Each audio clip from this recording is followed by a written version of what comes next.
Are you looking to up your real estate investing game? Well, you're in the right place. Welcome to the Sub 2 Deals Show with your host, Sub 2 expert William Tingle.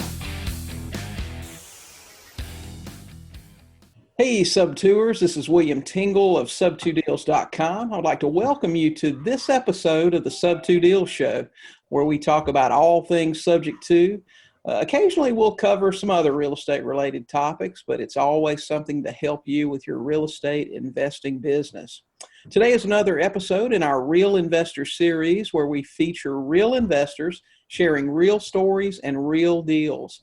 These guys are investors doing deals all across the country. They don't have boot camps or courses or anything to sell you. They're just going to give you real tips and strategies and things that are working today in their businesses and in their markets. They share them all, and these things will work for you too. So pay attention and take lots of notes.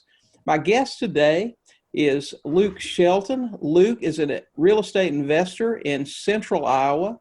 He's been investing for a few years now and is a full-time investor. And I know since a lot of you guys want to do that too, you'll want to listen very closely. Luke, welcome to the Sub 2 Deals Show. We're so glad to have you today. Thanks for having me. Okay. I know you invest in the Central Iowa area. Tell me a little bit about your background before you got started. Sure, yeah. So I'm from Des Moines, Iowa, pretty much born and raised here. Typical, middle-class suburban upbringing, no rags to riches story or anything like that. After high school, pretty much just kind of floundered around for a few years. In 2001, when I was 21 years old, I joined the U.S. Coast Guard. Was in the Coast Guard for 8 years. That took me all over the country. Moved a ton of times. And then in 2010, got out, moved back here to Central Iowa. At that point, my wife and I had a daughter. Got into the tech industry shortly after moving back. Did that for a few years, all the while sort of like just researching real estate and kind of getting a little bit involved in it, but nothing too serious. I wasn't thoroughly committed. And then at some point around 2014, 2015, I could tell that IT and that whole corporate environment was not for me. Just looking around, there would be people in their 50s and 60s that were just hated their life pretty much. And I couldn't dream of doing that forever and being that person. And so a few years ago, I took the dive full time and I've been, doing this ever since. Yeah. So what got you interested in real estate? I mean, obviously you want to make a change. Yeah, and a lot of people have that story. I understand it, man. I hated my job. And it was just a Carlton Sheets infomercial that changed my life. But what got you interested in real estate? I'm not sure there was ever a specific thing that really just sort of narrowed my path to real estate. I've always been sort of entrepreneurial minded, where I knew that I didn't want to work for anybody else. And I'd always, seen those "We Buy Houses" signs. And at the time, back in the mid 2000s, when I was, more of an adult and mature to where I was really thinking about my future, all those TV shows were really hot at the time. And then, I got on some chat forums and started really learning about, primarily wholesaling, because that's typically what people learn about. And I got to the point back then to where I could actually answer other people's questions in the forums, but I was still not committed enough to actually really do anything about it. And in one of the forums, I can't remember which one, there was a guy named David Alexander, who's still my mentor today and a good friend of mine, that we got to chatting, and I essentially joined his mastermind group. I think that was in 2013 or 2014. And it's just, it's just been, I just really got committed at shortly after that I met him and really started taking action and learning about it. So. Mm-hmm. Okay. And so how long have you been investing now? Let's see. I did some wholesale deals kind of here and there in 2013, 2014.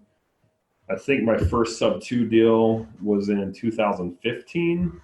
So I would say really about 4 years I've been sort of doing this and super seriously probably the last 2 years. Mm-hmm. And you're full time now. So how long have you been a full time investor? I've been a full-time investor for about 2 years.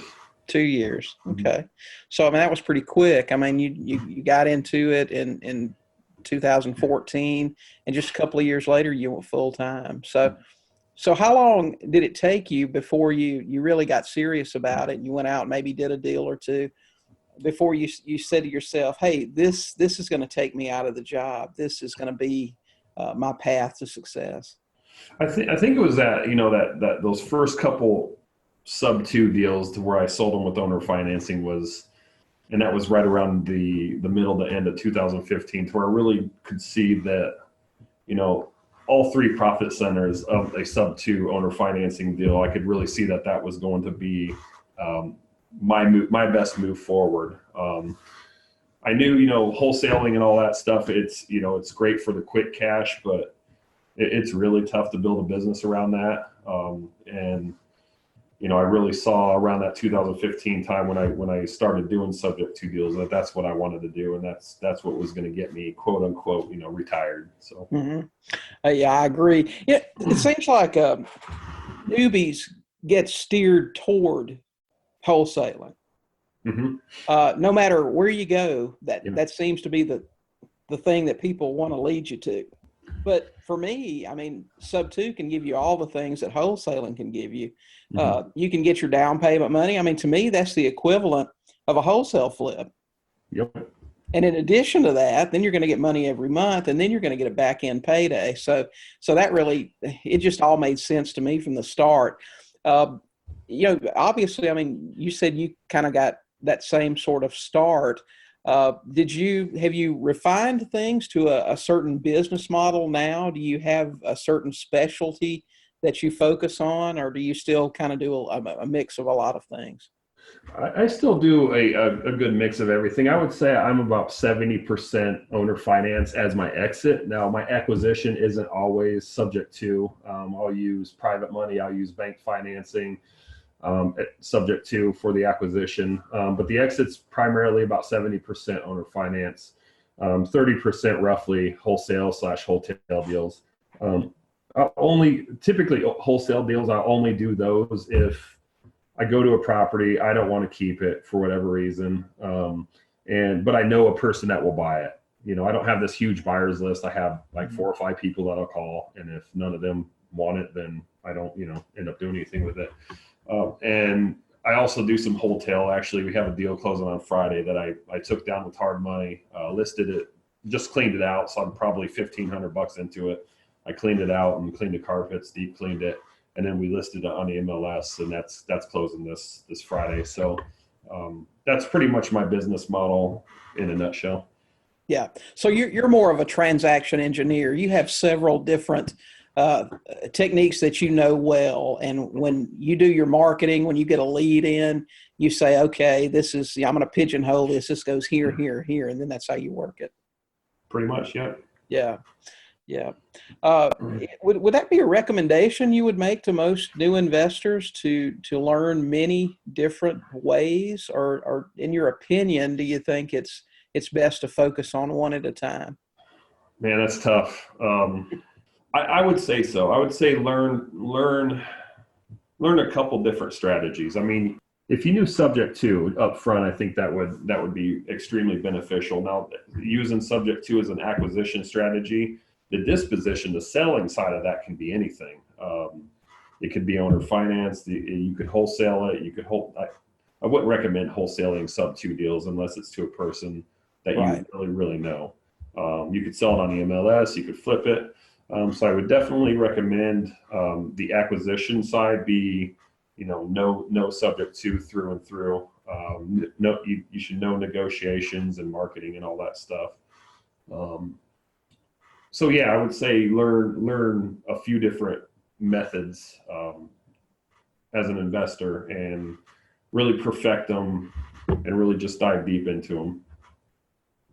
Yeah, I know. And when I got started, I mean, I fell victim to the flavor of the week thing. When I first got started, I went out, I got bank loans, bought stuff cheap. Moved from that, I bought a lease option course. So then everything was lease options. And, and then by that time, fortunately, I picked up on getting the deed, and I've pretty much run with that ever since. But yeah, I know what you're talking about.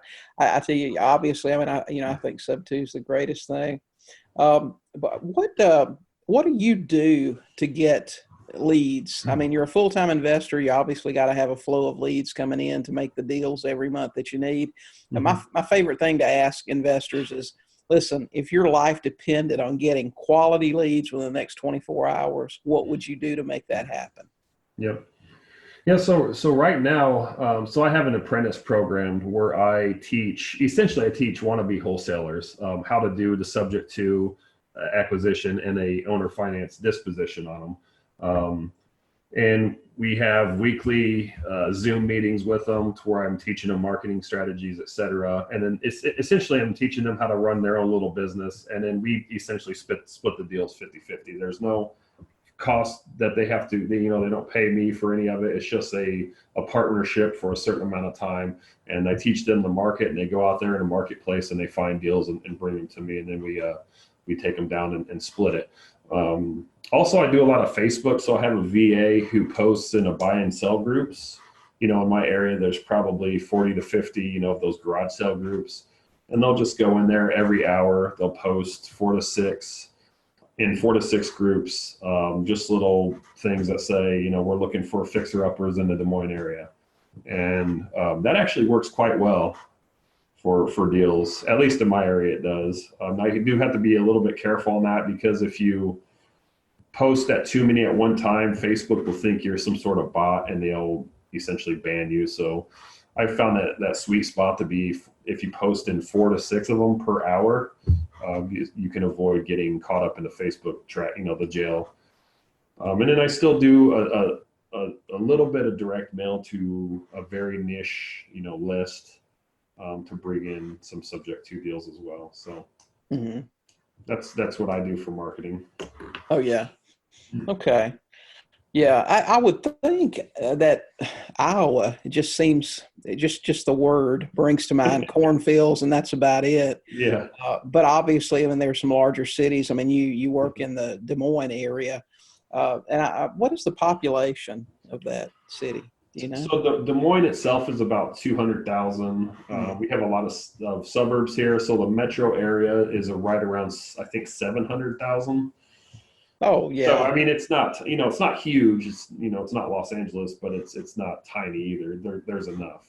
Yeah, well, 200,000. To me, that's, I work in a few different markets, and to me, that's a really good sized city. Do you have any tools that you like to use in your business that so help I you get use things Podio done? a lot for to keep track of leads. I don't use all the fancy 9-step automated follow up that you can do on it. I use it primarily just to keep track of all my seller leads. So whenever a lead comes in, I'll first put it in there, and that really helps me stay organized with at least the leads. I do use a prop stream for, some different lists and things like that. That's pretty much it. I'm pretty simple, obviously I use CallRail for, the phone system and yeah, so that's pretty much the tools that I use on a daily basis. Yeah, so you're not a real high tech person that uses a whole lot of different stuff. You sound like you're kind of like me. People ask me all the time what CRM, and I'll usually post a picture of a legal pad. Yeah, I think people get caught up in that, especially new people. They get caught up in all that CRM and the figuring out that 9-step follow-up sequence and what should I put on my business cards. And the newbies should really just focus on marketing to find deals before they do any of that stuff. Well, there's so much busy work that you can do that actually keeps you from talking to a seller. And here's the thing, you can spend weeks and months making sure you've got your LLC just right and your business cards just right, and all these different funnels put together for leads. But if you're not talking to sellers, you're not buying houses. Exactly. So I call it busy work. You stay too busy with that. But the important thing is just to get in front of the sellers. Yeah. I mean, if you do nothing but drive around and knock on the doors of FSBOs, Yep. then Yeah, and I understand it is scary, especially when you're new and you have no money and you're telling this person, you want to buy their house and you have limited knowledge as well. It's a scary thing getting out there, but once you do it and get a couple deals down, then it's you can really run with it. Well, and I think, and you mentioned this early on too, that's one reason I think it's so important when you get started to have someone who can help you. And that doesn't necessarily have to be a paid mentor or coach or anything. If you can find someone who will work with you, even if you split a deal with them, half of anything's better than all of nothing. Exactly. And you really need to have someone experienced. I know I tell my students that worry too much about different things, I say, listen, go get a house under contract, okay? And we'll worry about the rest of the stuff then. Yep. But exactly. until you have that contract, you don't have to worry about using a trust or using an LLC. Those things don't matter. The Sub2 Deals Show with your host, Sub2 expert William Tingle. We'll be right back. Have you ever had a seller give you a house? It's a pretty awesome experience. If a seller wanted to give you a house today, would you know what needed to be done to make the deal happen? Would you like to learn how? The Ultimate Sub2 Guidebook will show you exactly what you need to get those deeds and sell those houses with seller financing. Join the thousands of other investors across the country who learned how to get the deed with the Ultimate Sub2 Guidebook. Get the Ultimate Sub2 Guidebook today at sub2deals.com. Back to the show, the Sub2 Deals Show, with your host, Sub2 expert William Tingle. Well, let me ask you this. You put your marketing out there, you get things going, and you start getting leads. Now, if Sam Seller calls you today and says, okay, I've got a house for sale and blah, blah, blah, here's my story.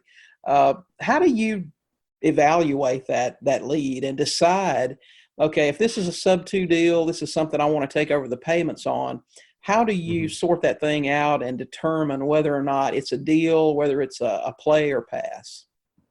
So I think the first thing that's important to me, at least, is when I talk to them on the phone, my script, I have a way of in my script sort of separating, at least in their mind, their mortgage, the mortgage amount with what they're expecting in their pocket.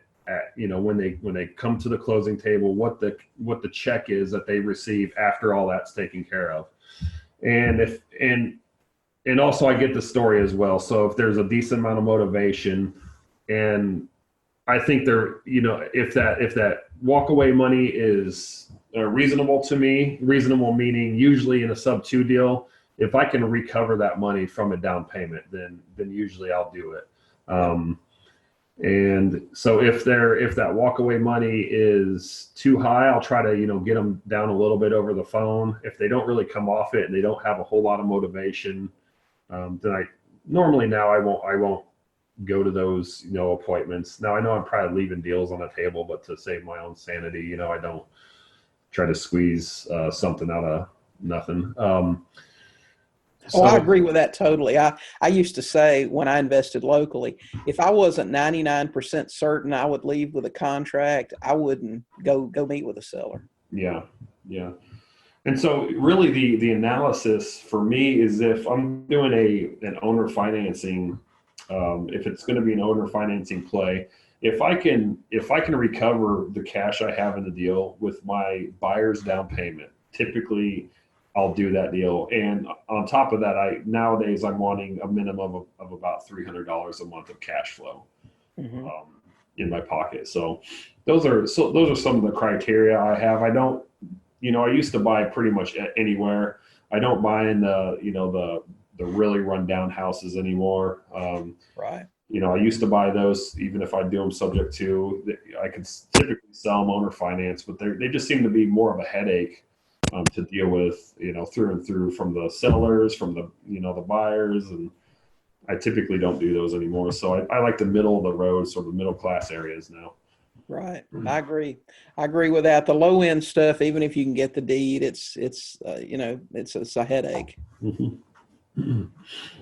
So are you buying pretty much when you're looking at sub two, are you pretty much buying properties that are turnkey? You know, they need very little, if anything, as far as work? Yeah. If they need mostly cosmetics and I can get a pretty good deal on it, I'll still buy those. Some of them aren't, it's probably 50-50 that the ones that are move-in ready and the ones that do need some work. The ones that do need some work, I'll typically sell to, just a guy who wants to build some sweat equity. There'll be enough in it for him that they'll come in there and do the work themselves and still have, some equity in it. So they're not all turnkey, but they're nothing more than just some cosmetic work. Like maybe it needs paint and carpet and a couple cabinets or something like that.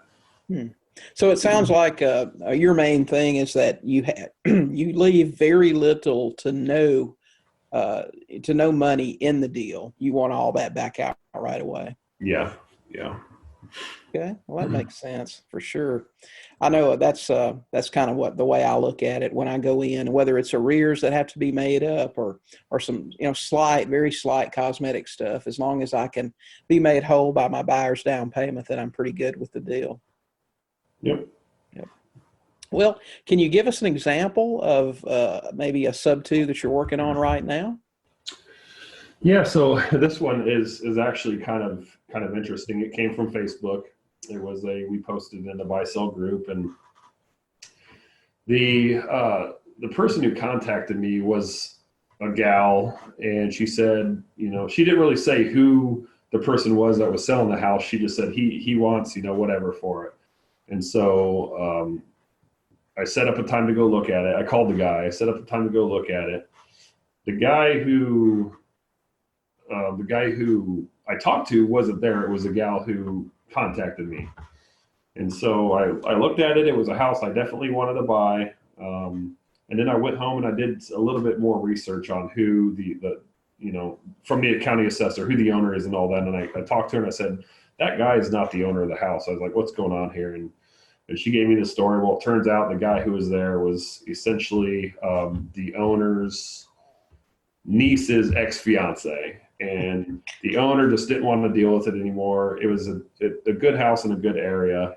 She didn't want to deal with it anymore. So I bought it $47,000 subject to, and I agreed just to deal with this guy, who's there. And so I went to court actually last Friday, eviction court, and we're getting him out of there. And we bought it for $47,000 sub two, gave her $4,000 at closing.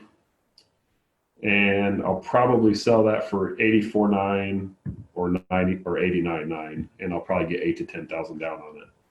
Wow, that's a great deal. You buy it at 50 cents on the dollar. Yeah. I mean, a wholesaler would have paid more than that. Yep. That's great. And there was really no financial issue there. They could afford the payments. They were just tired of dealing with this person. Really, that was their motivation. Was they just wanted this person out of their life. Well, that happens all the time. I mean, and I explain that to people all the time. Sub twos aren't just for people in foreclosure. I mean, right. There are people that'll deed you their house for all kinds of reasons. Mm-hmm. That's, and I know it's hard to believe in the beginning somebody will actually give you a house, but they absolutely will. It happens every day. Yeah. Well, can you tell us about your most unusual deal? I mean, have you had any really strange ones that had a lot of? I had a guy tell me on an episode we did recently about a house that was involved in a murder for hire plot. So I don't know if you've got any of those. But nothing like that. But I would say my most unusual deal was probably my second. I think it was my second deal. It was either my second or my third deal I ever did. It was a subject to deal that I sold with owner financing. At the time when I learned how to do this, I was selling everything on a wrap. So I was selling it with a note and a mortgage, not knowing really the laws of Iowa foreclosure. And so I meet the buyer and everything checks out. He works at Wells Fargo. We signed the purchase agreement. He gives me a $1,500 non-refundable deposit and says he has another $8,500 for a down payment. And we're set to close at the attorney the following week. So we get to closing. he shows up and he says, well, my bonus was held up. I was going to use my bonus. I'm getting it next week, right? And so I still let him close. I still did the whole thing, the note mortgage, did the wrap, and he was supposed to pay me the following week. This was basically my introduction to this. This is my tuition into this game, pretty much. Well, long story short, that down payment never came. I was constantly chasing the guy. At the time, I didn't have a whole lot of money. I didn't have huge deal flow. And at the time I got really emotionally wrapped up in my deals. And so this thing, just not only financially, but just emotionally almost, just bankrupt me, because I was always chasing this guy. It was really I had this note that I was carrying on the front end from the subject to deal. And I was chasing this guy down for money, for not only the remainder of the down payment, but he wasn't paying monthly. And so after about the third month, I went to an attorney. I said, look, I need to get this guy out of there. And we started the foreclosure process. Right before, the foreclosure was going to happen, he showed up with everything that he had owed me. I can't remember exactly what it was, 10,000 or 12,000, something like that. And this happened this was essentially a circular routine that he would do the entire time he lived there. I think I did that 2 times before I finally smartened up. And on the third foreclosure, he tried to do the same thing right before it foreclosed. He tried to come back to me and give me the money. But by that time I was done with it. And I ended up taking the house back. Got him out. He had trashed the house. He didn't really damage anything, but he was just a very unclean person and just had junk everywhere that he left inside. So I had the house cleaned. I resold it to a new buyer. And this time I got I think it was 8,000 down. They paid on time for about a year. And then the house ended up burning down when they had it. So we had insurance on it. I think I ended up making about $20,000 from it. So this was a huge lesson for me. I learned a ton of lessons in real estate from this one deal. The primary lesson that I learned was you can't be emotionally invested in any of these deals, and you got to do what you got to do from the second things start to go sideways. You have to take care of the situation. You can't wait and hope it clears up, because it's likely not gonna. Well, those are some very good lessons to learn early on. I mean, you probably don't appreciate it until later, but Yep. At the time they're very painful. Yeah. So I thought it was a fitting end that thankfully nobody was hurt, but that the house burnt down at the end of it, and I got a $20,000 check. So it all worked out. Well, yeah, it all worked out. Yeah, we a lot of I don't know any long-term investor who hasn't been to a few of those seminars. And that's really just an example of how so many people, you don't know everything. You're going to make mistakes, but you get out there, you get through them, and you move on to the next thing. As long as you learn from it, I like to say, I never lose. I win or I learn. Yep. And if you have that attitude, you will be successful. Exactly. So it sounds like you do a lot of different things. If you had to, say, okay, this is how I learned to do what I do. How did you learn all this stuff? Really, David Alexander's, his mastermind is really where I learned it. Just being part of his group. So in his mastermind, there are several just outstanding mentors, not only him, but a good friend of mine named Brad Smotherman's in it, Jerry Ricky's in it. And those guys are just, I've learned everything from not only those three, but everybody in the group. And that's really where I learned the bulk of especially the more creative stuff, the creative financing type of thing. Right. Okay. Well, if you had to give new investors wanting to get started any advice, what would it be? It would be to commit. So either decide to do it and do it, or don't do it at all. Don't sort of like half-ass it, don't dilly-dally. If you're going to do it, learn how to do it, learn how to do it well, learn, 1-2 strategies, market to find deals, and go out there and do it. And just go out there and learn, don't be afraid of failure. You're going to fail. If you don't think You're going to fail. If you don't think you can handle failure, don't do it, because you're absolutely going to fail. But if you really charge through it, you'll survive. You'll come out the other end of it, better as a better person and in better shape financially. So that'd be my advice. Oh, that's great advice. Just to get out there and do something. I know Luke does some JVing with wholesalers and other people in the area. If they want to get in touch with you, Luke, how can they do that? They can find me on Facebook, Luke Shelton. I'm the Luke Shelton in Iowa. I really like the Iowa Hawkeyes. So if you see my profile, you'll see the Iowa Hawkeyes logos everywhere, and also a bunch of pics of my kids. You could email me at fastforwardre@gmail.com. So either one of those two will work. Okay, great. All right. Just wanted to get that in there because I know Luke does a lot of joint ventures with people in the central Iowa area, and he can also teach you a few things about buying sub-2. Mm-hmm. Luke, I want to thank you so much for being with us today and sharing your business. It sounds like you run a very successful business, and you're buying a lot of properties, and I know that's what a lot of our listeners really want to do. So we are very appreciative of you sharing that with us. Yeah, no problem. All right. Well, Sub-2ers, that's it for this episode of the Sub-2 Deal Show podcast. You can find the show notes for this episode along with a complete transcript at sub2podcast.com. If you enjoyed this episode, we'd love it if you'd subscribe and maybe even leave us a 5-star rating and review on Apple Podcast. It only takes a minute and it helps others discover the show. You can subscribe as well as leave a rating and review by visiting Apple Podcast. Just do a quick search for the Sub-2 Deal Show. It'd also be great if you consider sharing our podcast with a fellow real estate investor who you think might benefit from it. And finally, if you haven't yet, you can join our absolutely free Facebook Subject To group at sub2forum.com. You can also find lots of resources to help you grow your real estate investing business at sub2deals.com. So until next time, keep learning, keep talking to sellers, and you will get out there and buy some houses.